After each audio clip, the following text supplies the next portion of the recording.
અને કદાચ એનાથી અધિક જાઉં તો મહાપ્રભુજીને રોજ દંડવત કરતો હોય પણ મહાપ્રભુજીનું ક્યારેય ન માનતો હોય તો એને વૈષ્ણવ કહી શકાય? ગઈકાલે જ હું કહેતો હતો કે મહાપ્રભુજી આજે પણ અહીંયા પ્રગટ પધારે તો આ જ વાત કહેવાના ને જે 500 વર્ષ પહેલા કહી છે. એટલે શ્રી વલ્લભની વાણી રૂપે શ્રી વલ્લભ પ્રગટ બિરાજમાન છે જ. અને આપણા હૃદય તો આપણા સર્વના હૃદયના ભાવ તો એવા છે, આપણા બધા માટે શ્રી મહાપ્રભુજી પૂજ્ય પિતૃચરણ સ્વરૂપે અહીંયા વિદ્યમાન છે. અને આપની આજ્ઞા એ આપણે શ્રી વલ્લભની આજ્ઞા માની એને શિરોધાર કરીએ છીએ.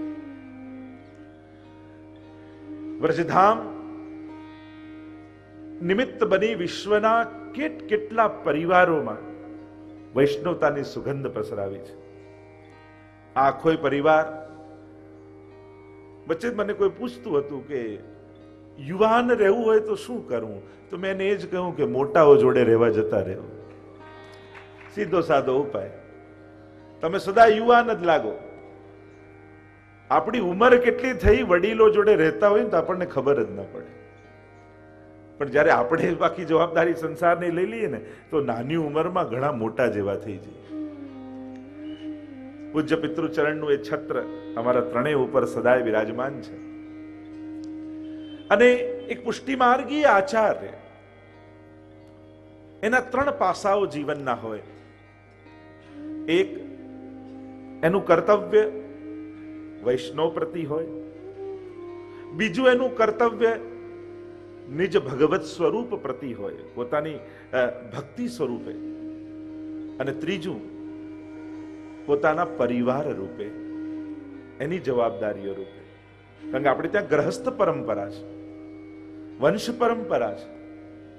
અને એટલા માટે આ 3 જવાબદારીઓ નિભાવવી એક આચાર્ય માટે. જેમ મહાપ્રભુજીના સર્વોત્તમજીના જો એક નામ રૂપે આ 3 પક્ષને વિચાર કરીએ તો મહાપ્રભુજીનું નામ ગુસાઈજી આપે દૈવોદ્ધાર પ્રયત્નાત્મા. દૈવી જીવોના ઉદ્ધાર માટે સતત મહાપ્રભુજી પોતાના સ્વજનોને છોડી, ઘર છોડી અને સતત પરિભ્રમણ, અંગ બંગ કલિંગ કૈકટ મગધ મારુ સુર સિંધ તે તામસના અઘર્યા પરતાપ પદરજ ગંધ. ભારતના ખૂણે ખૂણે જ્યાં એક દૈવી જીવ ગામડામાં રહેતો હોય ને તો એના ઝૂંપડે મહાપ્રભુજી પધાર્યા છે. સતત દૈવી જીવોના ઉદ્ધાર માટે પ્રયત્નશીલ છે. આ ગુરુનું લક્ષણ છે. આ પુષ્ટિમાર્ગી ગુરુનું પ્રથમ કર્તવ્ય છે કે એનું પ્રાગટ્ય સંસારમાં થાય છે પણ સંસાર માટે નથી થતું. એ સકલ જીવના ઉદ્ધાર માટે ભૂતલ પર આવ્યા છે. પૂજ્ય પિતૃચરણે પણ બાલ વયથી જ ક્યાં ક્યાં પરિભ્રમણ. હવે તો કેટલી અનુકૂળતાઓ થઈને એ સમયે તો કેટલા પ્રતિબંધો ને કેટલા વિક્ષેપો ને કેટલી પ્રકારની સંકુચિતતાઓ દુનિયામાં હતી અને ત્યારે પણ આપે પરિશ્રમ કર્યો છે. આજે અમે બધે જઈને હવેલીઓ બાંધીએ છીએ પણ સૌથી પહેલા એ ભૂમિ પર કોઈ ચરણ પધરાવ્યા હોય તો પિતૃચરણને પધરાવ્યા છે. તો એ કાર્ય, કારણ કે મહેનત તો ખેતર કેળવામાં જ હોય છે ને, અમે તો જઈને ફળ કાપીએ છીએ ખાલી. તો એ જે પરિશ્રમ આપે કર્યો છે. બીજું, સર્વોત્તમ સ્તોત્રમાં મહાપ્રભુજી પોતાના પરિવાર પ્રત્યે, એટલે ગુસાઈજી કહે છે પિત્રે નમઃ. સર્વોત્તમ સ્તોત્રમાં પિતા કહ્યા છે કે એક આદર્શ પિતા કેવા હોય. એટલે સર્વોત્તમ સ્તોત્રમાં ગુસાઈજી સ્વયં કહે છે પિત્રે નમઃ.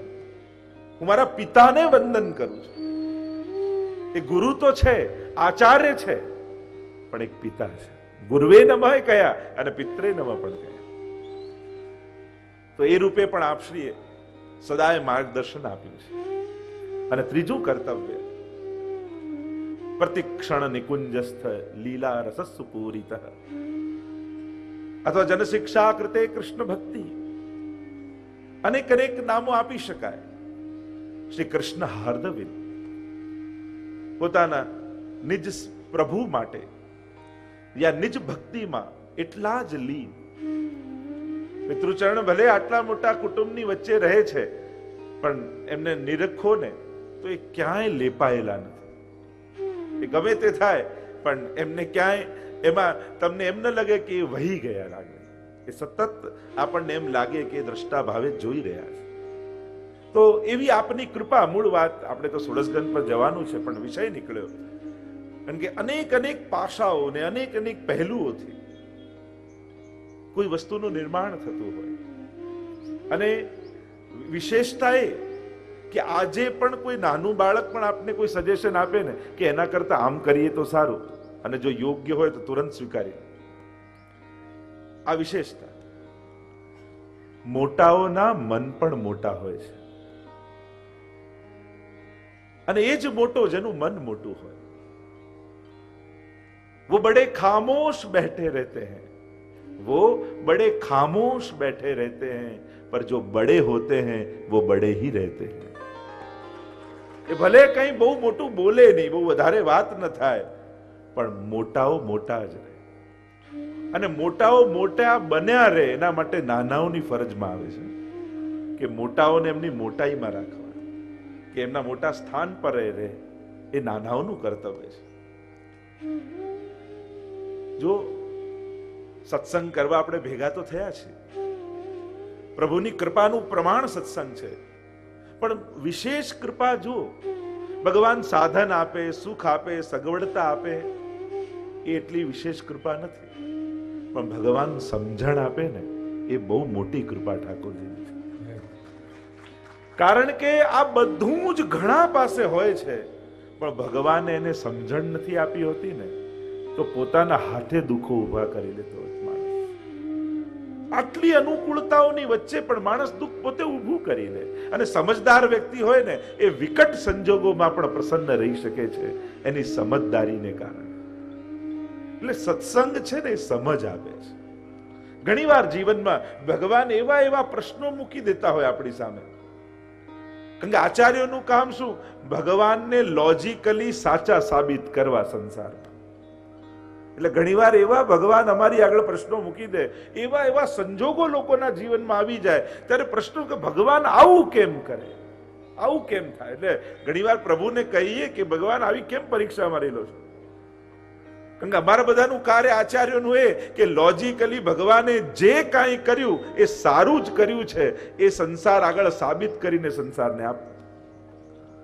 ઘણીવાર મોટા પ્રશ્નો સામે આવી જાય, પણ આ સત્સંગ જીવનમાં ઘૂંટ્યો હોય ને, ત્યારે વિપરીત સંજોગોમાં પણ ભગવાનની કૃપાનો અહેસાસ દેખાય કે ના, આમાં પણ આ કૃપા હતી, આવા સંજોગોમાં પણ આ કૃપા હતી.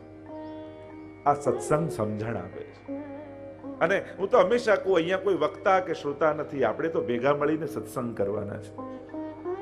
કારણ કે વક્તાઓના એ લક્ષણ સોળસ ગ્રંથમાં મહાપ્રભુજી આપ્યા જલભેદમાં, અને શ્રોતાઓના આપ્યા છે પંચપદ્યાનીમાં.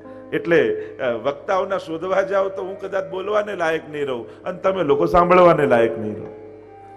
એના કરતા આપણે બધા મળીને સત્સંગ કરીએ, ભગવદ વાણીનું ગુણગાન કરીએ. તો સોળસ ગ્રંથ જેવો વિષય આપણા બધાના કેન્દ્રમાં છે. 16 ગ્રંથો, અને આ 16 ગ્રંથો ક્રમ પ્રમાણે મહાપ્રભુજીએ બનાવ્યા એમ નથી. જુદા જુદા સ્થાનોમાં, જુદા જુદા સમયમાં, અને એમાં પણ યમનાષ્ટકથી લઈને સેવાફલ સુધીના જે 16 ગ્રંથો છે, એ પણ સમયના ક્રમમાં નથી કે પહેલું યમનાષ્ટક બન્યું, બીજું બાલબોધ બન્યું, ત્રીજું સિદ્ધાંત મુક્તા, એવો પણ ક્રમ નથી. પણ આ ક્રમ જે હમણાં આપણે પ્રસિદ્ધ રૂપે જોઈએ છે 16 ગ્રંથનો, તો 3 જણાએ ક્રમ આપ્યા 16 ગ્રંથના. આચાર્યોએ જે ટીકા લખી, જો અહીંયા જે 16 ગ્રંથની કથા થશે, એ 16 ગ્રંથ સપ્તાહ નથી, પણ 16 ગ્રંથ સાર સપ્તાહ છે. બાકી એક એક ગ્રંથો એવા છે કે જેમાં 7-7 દિવસ જોઈએ, જો બધી ટીકાઓ લેવા જઈએ. અને એમાં પણ ગ્રંથોના અભ્યાસનો 2 પ્રકાર હોય. એક અધ્યયન પદ્ધતિ હોય કે તમે કોઈ ગ્રંથ લો, એમાં જેટલા આચાર્યોની ટીકાઓ છે એ ટીકાઓ ખોલીને બેસો, અને એમાં એક એક અર્થોના અર્થઘટન થાય. આ એક અધ્યયન પદ્ધતિ હોય. અને બીજી હોય કથા પદ્ધતિ. કથા સારમ મમ કર્ણ રસાયનમ, જેમ ભાગવતના મહાત્મ્યમાં કહ્યું કે આપ અમને કથાનો સાર કહો. તો અહીંયા 7 દિવસમાં 16 ગ્રંથોના કથાના સાર રૂપે તમને હું કહીશ. કારણ કે 7 દિવસમાં 16 ગ્રંથો શબ્દસહ જોવા એ કદાચ સંભવ ન હોય. અને એમે હું તો હંમેશા કહું, મને પતાવવામાં રસ જ નથી, મને તો પહોંચાડવામાં રસ છે. એટલે આમાંથી એક શ્લોક, એકાદ શ્લોક પણ પહોંચી જાય આપણા સુધી એટલે આપણી કથા પૂરી થઈ ગઈ. પણ પિતૃચરણની આજ્ઞા છે, 16 ગ્રંથો લેવાના છે અને બધા જ ગ્રંથોને પૂરેપૂરો ન્યાય દરેક ટીકાઓના સાર રૂપે આપણે જોઈશું. એટલે લગભગ એક દિવસમાં 2 ગ્રંથ અને ક્યારેક ક્યારેક 3 ગ્રંથ, નાના ગ્રંથો હોય, ચતુશ્લોકી આદિ, પંચપદ્યાની આદિ, તો એમ કરતા કરતા 7 દિવસમાં 16 ગ્રંથોનો આનંદ આપણે લઈશું. આ 16 ગ્રંથો એ તો વૈષ્ણવના 16 શણગાર છે, એક ભક્તના 16 શણગાર રૂપે છે અને સ્વયં મહાપ્રભુજીના અંગ રૂપ છે. શ્રી હરિરાય મહાપ્રભુજી તો આ 16 ગ્રંથોને આપણા આચાર્યોએ ભાગવતજીના 12 સ્કંદો સાથે પણ સરખાવ્યા કે કયો ગ્રંથ કયા સ્કંદનું પ્રતિનિધિત્વ કરે છે.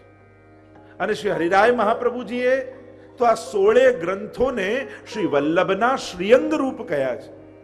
કર મન શ્રી વલ્લભ અંગન ધ્યાન, શ્રી હરિરાયજીનું પદ છે કે આ શ્રી મહાપ્રભુજીના શ્રીઅંગનું ધ્યાન કરો. આ એક શ્રીઅંગમાં એક ગ્રંથ બિરાજમાન છે. વામ ચરણ કૃષ્ણાશ્રય હોય કે દક્ષિણ ચરણ સિદ્ધાંત. વામ ચરણ એ કૃષ્ણાશ્રય છે, દક્ષિણ ચરણ એ સિદ્ધાંત રહસ્ય છે. એક 16 ગ્રંથ શ્રી વલ્લભના સ્વરૂપમાં વિદ્યમાન છે.